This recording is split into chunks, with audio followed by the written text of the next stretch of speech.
Siku ya jana baada ya vikao mfululizo, bodi ya ligi, shirikisho soka Tanzania TFF, klabu ya Yanga, klabu ya Simba, lakini pia na viongozi waandamizi kutoka serikalini, zilitolewa kauli tofauti baada ya zoezi lile, na moja ya kauli ambazo zilitolewa ni kauli iliyotolewa na mwenyekiti wa klabu ya Simba Murtaza Mangungu, ya kwamba wao kwenye kikao walichokaa na serikali hakukuwa na hoja kuhusu dabi.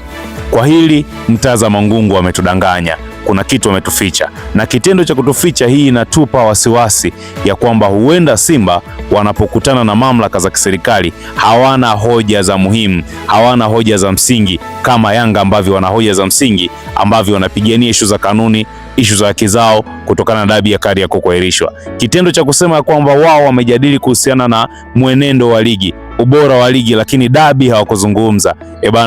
Murtaza ametudanganya, Murtaza ametuchezea. Murtaza Mangungu ameona kama sisi ni watoto wadogo hivi, kwa sababu wito wa kwenda kukutana na viongozi waandamizi wa serikali ilionyesha kabisa kwamba ni kwenda kutafuta muafaka, kutafuta suluhu kuhusiana na mkwamo wa dabi ya Kariakoo. Haiwezekani kikao chote cha siku ya jana cha Simba dhidi ya viongozi wa serikali kisizungumze dabi. Hapa Murtaza ametukosea, na Murtaza anatakiwa kuwajibika kwa umma.